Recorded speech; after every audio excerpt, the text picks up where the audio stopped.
ఈరోజు నాకు ఎంతో సంతోషంగా ఉంది.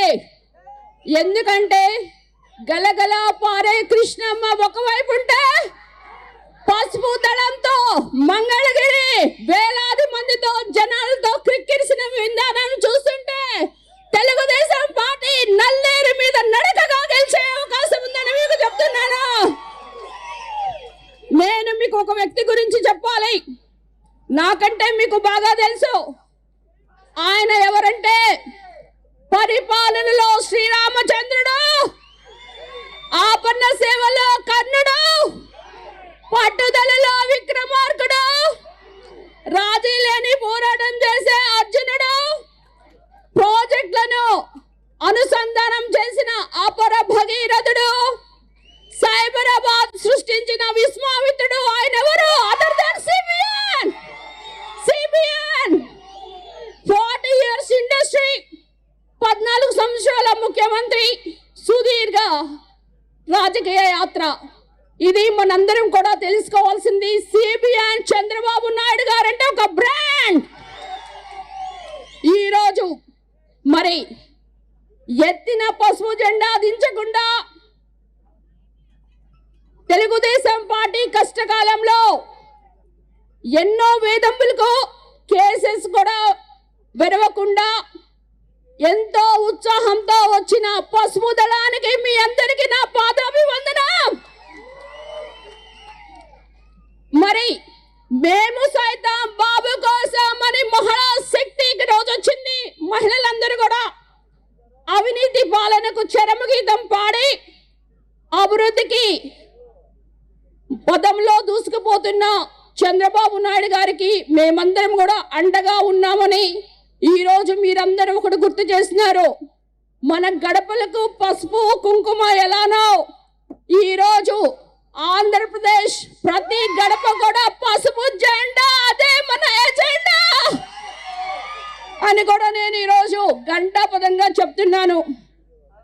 ఈరోజు మరి నేను ఇక్కడ నుంచోని మరి నారా చంద్రబాబు నాయుడు గారి ముందు నేను ఈరోజు మాట్లాడుతున్నానంటే అది అంతా కూడా వైసీపీ ప్రభుత్వం చేసిన అరాచకమైన సస్పెన్షన్ అని కూడా ఈరోజు మీకు గుర్తు చేస్తున్నాను. ఒక దళిత ఎమ్మెల్యేని నా ఎస్సీ, నా బీసీ, నా మైనారిటీస్ అంటుంటారు. మరి ఎవరికి? దళితులకి ఎస్సీ సప్లాన్స్ ఇచ్చారా? మీ 25,000 కోట్లు ఎక్కడికి పోయినాయి? మీకు రావాల్సిన 16.5% బడ్జెట్ లో మీకు ఏమైనా వచ్చిందా అని ఈరోజు నేను అడుగుతున్నాను.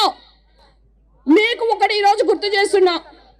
మనకి స్విగ్గీ, జొమాటోలో ఏమొస్తుందమ్మా?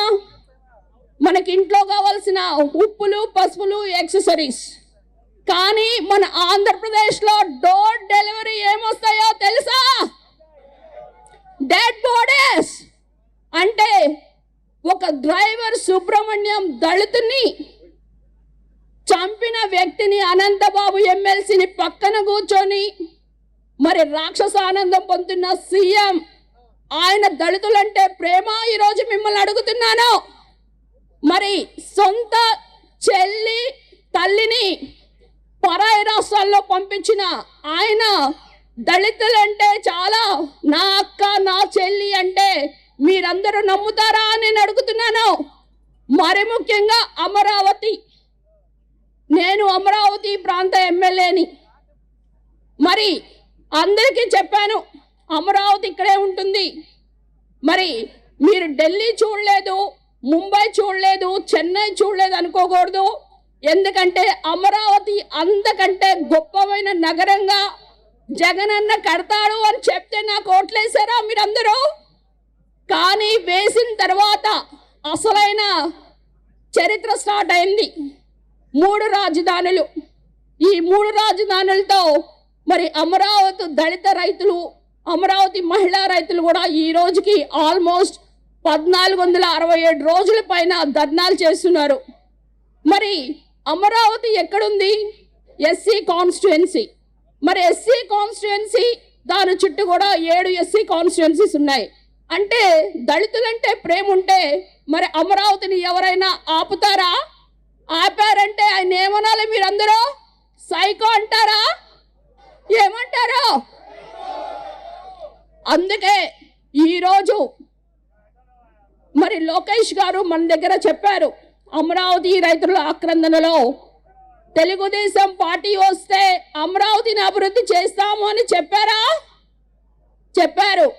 మరి మనందరం కూడా కష్టపడి ఈరోజు మరి ఇక్కడున్న పరిస్థితులను గుర్తుపెట్టుకొని మనం ఎక్కడైనా వెళ్ళినా ఒక రోడ్డు ఎలా ఉంది, రోడ్డు కాదు గుంతల్లో రోడ్డు ఎత్తుకోవాలి. మీరు యువతకు జాబ్ క్యాలెండర్ ఉందా?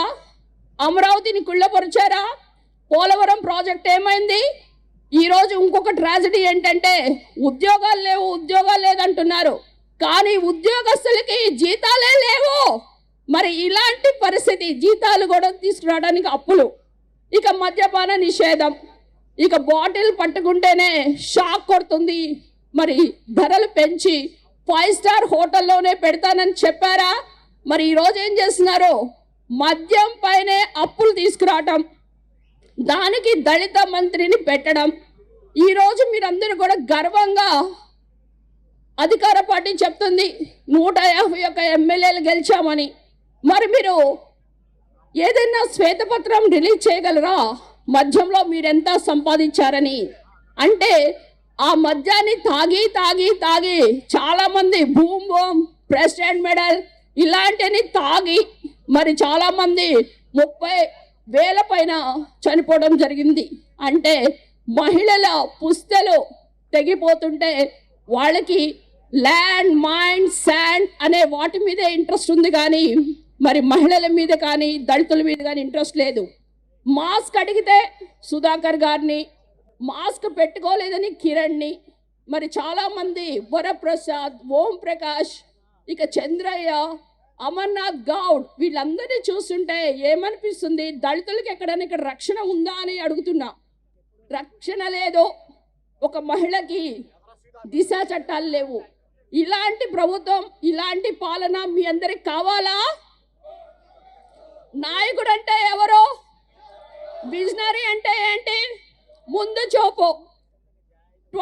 విజన్ 2020తో సైబరాబాద్ని 2,000 కోట్లతో కడితే 16 లక్షల మందికి ఉద్యోగాలు వస్తే 50% ఆదాయం హైదరాబాద్ది సిబిఎన్ గారు కట్టిన హైటెక్ సిటీ వల్ల. అది కాస్త ఇప్పుడు సైబరాబాద్ అయింది. మరి ఇంకొక 100 సంవత్సరాల్లో ఇండిపెండెన్స్ వస్తుంటే దానికి విజన్ 2047 అని P4 అంటే పబ్లిక్, పీపుల్ అండ్ గవర్నమెంట్, వీటన్నిటి కూడా ప్రాసిక్యూషన్లో గాలి, నీరు నుంచి కూడా ఎలక్ట్రిసిటీ ఉత్పత్తి చేయొచ్చని కనుగొన్నారు. కనుక ఈరోజు పూర్ టు రిచ్ అంటే విజన్ ఉన్న నాయకుడు సిబిఎన్ గారైతే కల్ నాయక్ అంటే మీకు ఒక సంజయ్ దత్ ఒక సాంగ్ పడతారు, నాయక్ నహి కల్ నాయకు మే అని. అంటే ఈ కల్ నాయక్ కాస్త జగన్మోహన్ రెడ్డి అయ్యాడు. మీరు దొంగకి చేతిలో తాళాలు పెడితే రాష్ట్రాన్ని మొత్తం కూడా ఒక ఛాన్స్ అంటే జనాలకి ఇక ఛాన్స్ లేకుండా రాష్ట్రాన్ని అధోగతి పాలు చేశారు. కనుక ఈరోజు మీరందరూ కూడా ఒకటే గుర్తుపెట్టుకోవాలి, రానున్న రోజుల్లో యువతకి ఉద్యోగాలు కావాలన్నా, మహిళలకు రక్షణ కావాలన్నా, రైతులకి భరోసా కావాలన్నా మీకు ఏ ప్రభుత్వం కావాలి? తెలుగుదేశం. కనుక రణమా యుద్ధమా? ఈ జరిగే కురుక్షేత్ర యుద్ధంలో అభినవ దుర్యోధనుడు మీరు ఎవరిని వర్ణిస్తారో?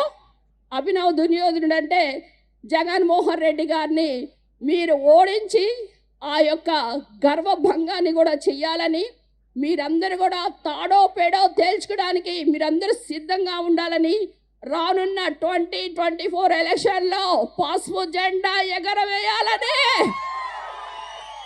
మీ అందరినీ కూడా కోరుకుంటూ, మరి ఇంత పెద్ద పెట్టిన వచ్చిన తాడికొండ నియోజకవర్గ అభిమానులకు మరి చాలా చోట నుంచి మరి ఈరోజు వచ్చారు. మీ అందరికి కూడా మరొకసారి మీ శ్రీదేవక్క ఈరోజు మీకు గర్వంగా చెప్తున్నా, నాకు పదవులొద్దు, కానీ సిబిఎన్ గారు ముఖ్యమంత్రి అవ్వాలి అంటే మీరు ఒకటే గుర్తుపెట్టుకోవాలి, నారా చంద్రబాబు నాయుడు అనే నేను ముఖ్యమంత్రిగా ప్రమాణం చేస్తున్నాను అనే మాట కొరకు మీరందరూ ఎదురు చూసినట్లు నేను కూడా ఎదురు చూసినాను కనుక అందరూ పెద్ద పెట్టిన సైకో పోవాలి, సైకో పోవాలి. జై తెలుగుదేశం, జై చంద్రబాబు నాయుడు.